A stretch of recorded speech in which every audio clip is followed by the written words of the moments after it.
अस्सलाम वालेकुम। हमारा आज का टॉपिक है कि चेंज इन क्वांटिटी डिमांडेड का कॉन्सेप्ट क्या है और ये किस तरह से डिफरेंट है चेंज इन डिमांड के कॉन्सेप्ट से। अमूमी तौर पर students change in quantity demanded और चेंज इन डिमांड को एक ही चीज समझते हैं, लेकिन जैसा कि इस स्लाइड पे वर्सेस लिखा हुआ है तो इसका मतलब है कि इसमें कोई डिफरेंस है। वो डिफरेंस क्या है, आज हम उस डिफरेंस को जानेंगे। चेंज इन क्वांटिटी डिमांडेड क्या है? If a consumer is willing to purchase more or less of a good due to change in price of that good, holding all other factors constant, तो this is called change in quantity demanded। मैंने ये कहा कि अगर कोई consumer किसी चीज को पहले से ज्यादा या कम खरीदने के लिए विलिंग हो due to change in price of that good, holding all other factors constant, तो this is called change in quantity demanded. अगर किसी चीज की प्राइस कम होती है तो कंज्यूमर उस चीज को पहले से ज्यादा खरीदने के लिए विलिंग होता है, और प्राइस के बढ़ने पर उसे कम खरीदने के लिए विलिंग होता है। This is called change in quantity demanded. When we discuss change in quantity demanded, we hold all other factors constant. वो अदर फैक्टर्स कौन से हैं? जैसे प्राइस ऑफ सब्सिट्यूट, जैसे इनकम, जैसे वेदर कंडीशंस, वो सारे हमने कांस्टेंट अज्यूम किए हुए हैं। अब जब प्राइस कम होती है तो कंज्यूमर उस चीज को ज्यादा खरीदने के लिए विलिंग होता है, तो इसके लिए एक और टर्म यूज होती है, that is called extension in demand. तो what is the extension in demand? कि जब किसी चीज की प्राइस कम होती है, कंज्यूमर उस चीज को ज्यादा खरीदने के लिए विलिंग हो, तो this is called extension in demand. Extension. और जब प्राइस के बढ़ने पर उस चीज को पहले से कम खरीदने के लिए विलिंग हो, तो this is called contraction in demand.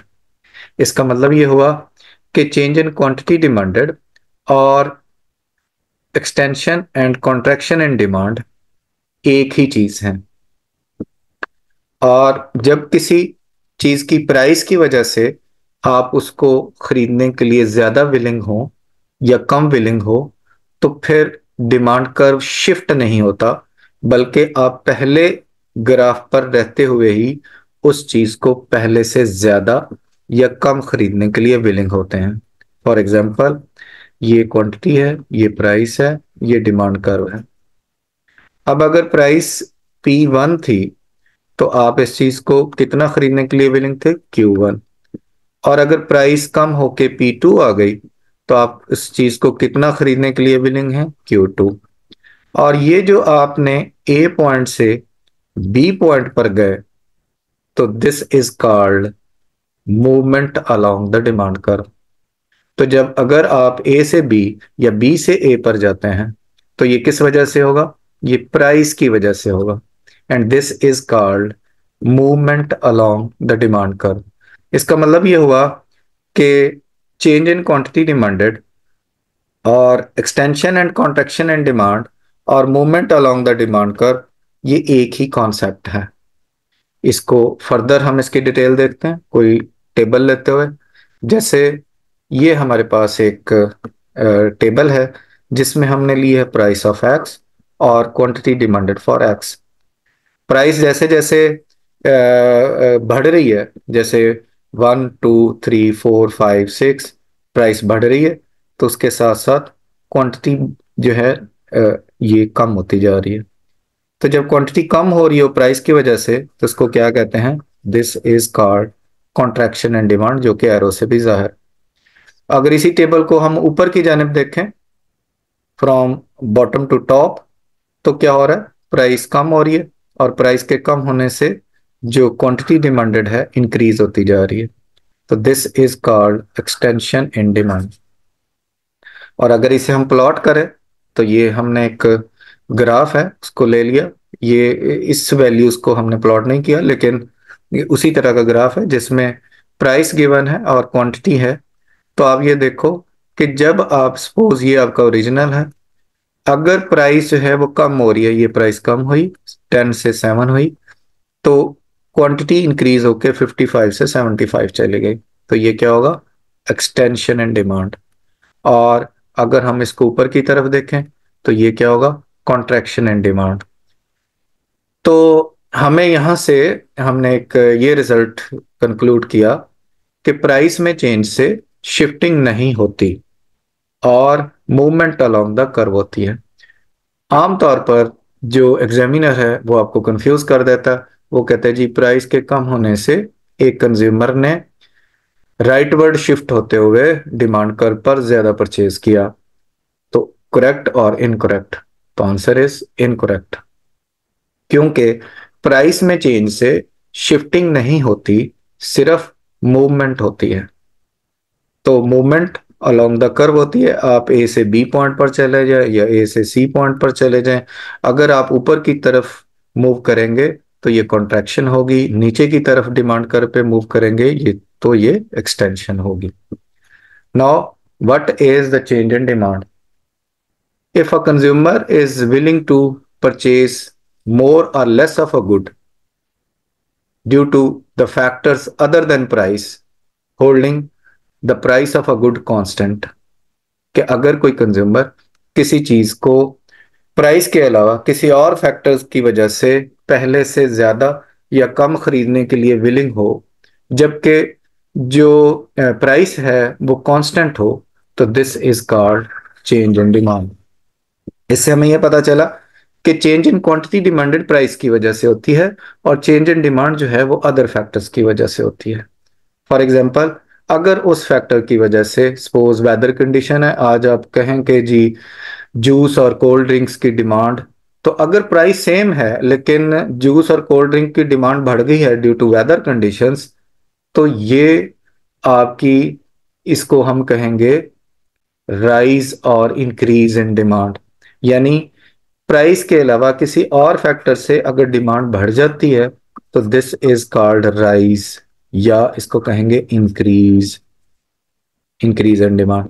और अगर किसी भी और फैक्टर्स की वजह से डिमांड कम हो जाती है तो इसको हम क्या कहेंगे, this is called the fall और डिक्रीज इन डिमांड।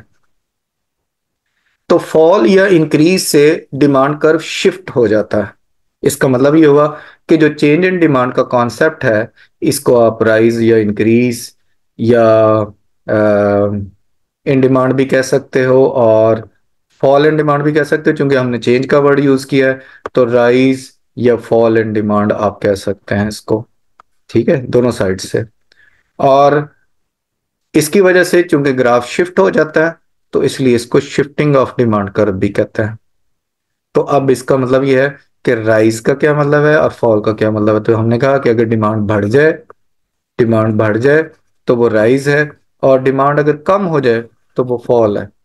और किस वजह से, किसी और फैक्टर्स की वजह से। प्राइस इसमें क्या है, प्राइस कांस्टेंट है। तो इसको हम देख लेते हैं। सपोज ये अब देखिए प्राइस सेम है, प्राइस 12 ही है, लेकिन 12 प्राइस पर अगर किसी चीज की डिमांड बढ़ के 80 से 115 हो गई तो क्या होगा, आपका ग्राफ शिफ्ट हो गया। सेम प्राइस पर रहकर अगर आप चीज को ज्यादा खरीदने के लिए विलिंग होंगे तो आप मूव कर जाए, आप शिफ्ट कर जाएंगे राइटवर्ड, राइटवर्ड शिफ्ट कर जाएंगे। इसका मतलब ये हुआ कि जो राइज इन डिमांड है उसकी वजह से आप राइटवर्ड शिफ्टिंग हो जाती है। किस किस तरफ शिफ्टिंग हो जाती है, राइटवर्ड। राइटवर्ड को एक और इसके लिए टर्म यूज होती है आउटवर्ड। तो अगर किसी और फैक्टर की वजह से वो प्राइस ऑफ सब्स्टिट्यूट हो सकता है, इनकम हो सकती है, कॉम्प्लीमेंट्री गुड की प्राइस हो सकती है, आपकी डिमांड बढ़ जाए तो ग्राफ किधर जाएगा, वो राइटवर्ड शिफ्ट हो जाएगा या आउटवर्ड शिफ्ट हो जाएगा। और इसको क्या कहते हैं, this is called rise in demand. इसको क्या कहेंगे, राइज इन डिमांड कहेंगे। और इसके कंट्रास्ट में फॉल इन डिमांड क्या होगी, कि अगर उन फैक्टर्स की वजह से डिमांड कम हो गई, अब प्राइस तो सेम है, अगर सेम प्राइस पर, जैसे ये प्राइस है ये सेम है, और इस पर अगर क्वांटिटी पहले से कम हो जाए तो ग्राफ किधर शिफ्ट होगा, लेफ्ट वर्ड शिफ्ट होगा। लेफ्टवर्ड या इनवर्ड शिफ्टिंग होगी, and this is called fall in demand. तो आज के इस लेक्चर से हमने क्या सीखा? हमने ये सीखा कि चेंज इन क्वांटिटी डिमांडेड और चेंज इन डिमांड में क्या डिफरेंस होता है। तो क्या डिफरेंस होता है जी? चेंज इन क्वांटिटी डिमांडेड में हम कहते हैं, चेंज इन क्वांटिटी डिमांडेड में हमने कहा कि अगर किसी चीज को आप ज्यादा या कम खरीदने के लिए विलिंग हो, किस वजह से? प्राइस की वजह से। प्राइस के कम होने से क्वांटिटी डिमांडेड इंक्रीज होती है, और इसको कहते हैं एक्सटेंशन। एक्सटेंशन। और प्राइस के ज्यादा होने पर क्वांटिटी डिमांडेड कम होती है, और इसको क्या कहते हैं? Contraction in demand. और इसकी वजह से चूंकि ग्राफ शिफ्ट नहीं होता, इसलिए क्या होता है, आप इस पॉइंट से इस पॉइंट पर आ गए या इस पॉइंट से इस पॉइंट पर आ गए, तो ये क्या होता है, इसकी वजह से मूवमेंट होती है। और दूसरी साइड पे हमने कहा कि चेंज इन डिमांड कब होती है? जब प्राइस तो सेम रहे, लेकिन किसी और फैक्टर की वजह से आप किसी चीज को ज्यादा या कम खरीदने के लिए विलिंग हो। सपोज अगर ज्यादा खरीदने के लिए विलिंग हो, तो उसको क्या कहते हैं? राइज कहते हैं या इंक्रीज कहते हैं। और इससे क्या होता है, जो ग्राफ है वो आपका राइट वर्ड शिफ्ट कर जाता है। ठीक है।